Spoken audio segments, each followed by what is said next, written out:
पहला रीजन तो यह था कि मुसलमान यहां आते उनको मस्जिदों की आवश्यकता थी। किसकी आवश्यकता थी? अब नई मस्जिद बनाने में तो टाइम लगेगा, तो उन्होंने कहा कि इनकी कोई बिल्डिंग है, इसको तोड़ के मस्जिद बना लो। तो बिल्डिंग पूरी नहीं तोड़नी, छत तोड़ो, दीवारें तो वही पड़ी रहेगी, गेट वही पड़ा रहेगा, छत तोड़ के ऊपर एक गुंबद टाइप का, मीनारे टाइप की बना लो। तो छत और ऊपर वाला पोर्शन तो हो गया इस्लामिक, नीचे दीवारें और गेट वाला पोर्शन पूरा कैसा पड़ा है? इंडो। तो उस कल्चर को अपने क्या बोलते हैं? अब 2.5 दिन का झोंपड़ा है। अभी तक की दीवारों पर हरिकेली और वो ललित विग्रह राज है। तो नीचे तो पूरा पड़ा है इंडो, और ऊपर से आप वो गुंबदन वो देखोगे तो आपको लगेगा कि क्या है यहाँ पे? उस गांव में इस्लामिक कल्चर है। 100 लोगों ने कहा कि यार ये लूट मार हो जाती है। तो उन 100 लोगों ने एक दिन डिसीजन लिया कि 10 लोग रक्षा का काम करेंगे। किस काम करेंगे? 10 लोग। कुछ ही मत करो, तुम तो गांव के बाहर जाके बैठ जाओ, लुटेरे डाकू चोर कुछ भी है उनको गांव से बाहर भगा दो। कौन? 10 आदमी, बॉडी बिल्डर, जिम विम जाने वाले थोड़े भाई टाइप के लोग, उनको बाहर बिठा दे तुम्हारे। तो उन्होंने कहा भाई साहब तुम 90 तो खेती करोगे, तो तुम्हारा तो खाने पीने का जुगाड़ हो गया, हम 10 का खाने पीने, हम तो खाली बाहर बैठे रहेंगे। तो चिंता मत करो, हम 90 लोग, हमारे में से थोड़ा थोड़ा हिस्सा तुम्हें देंगे, रक्षा के बदले में तुम्हें अनाज दे दिया जाएगा। ठीक है। अब वो जो 10 लोग बाहर जाके बैठे, उनमें से एक थोड़ा उनमें सीनियर रहा होगा, तो उसने कहा भाई मैं तुम्हें कमांड करूंगा। मैं जैसे उमादे जब किले के ऊपर चढ़ रही थी तो सीढ़ियों के पास एक कमरा था, उस कमरे में लड़ने की आवाजें। अरे ये क्या हो रहा?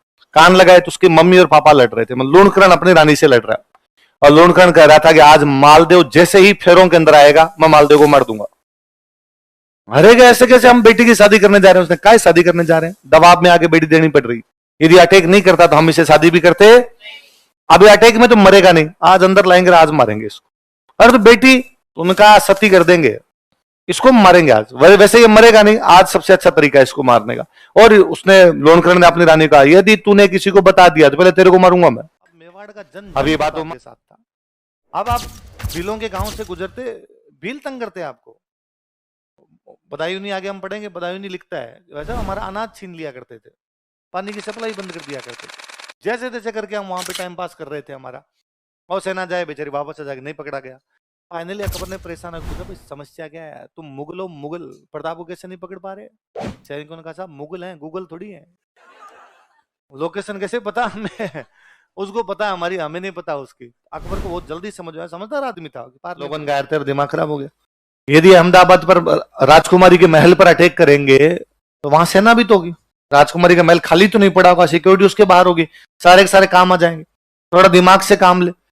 कैसे दिमाग से काम लिया जाए? तो कहा भाई ये देखो लड़कियां बाहर कब आती, कभी तो महल से बाहर आती होगी, जब बाहर आती है वहां से उठा लिया जाए, महल पर क्यों आक्रमण किया जाए? पता लगा तो पता चला कि हर शुक्रवार जुम्मे के जुम्मे, कौन से वार को? शुक्रवार को जुम्मा कहते हैं। अहमदाबाद के पास में पीर बाबा की दरगाह है, उस दरगाह पर वो लड़कियां जो है वो पीर बाबा की धोख लगाने के लिए आती है, वो नौकरानी आती है, वो गिंडोली आती है धोख लगाने के लिए, अपने वाली लड़कियां नौकरानी बन के साथ में आती है, कोई पूजा की थाली लेके, कोई अगरबत्ती लेके, कोई फूल लेके, कोई वो चढ़ाने के लिए चादर होती है वो चादर लेके। तो कहा ठीक है। अपने राजस्थान में सबसे अच्छे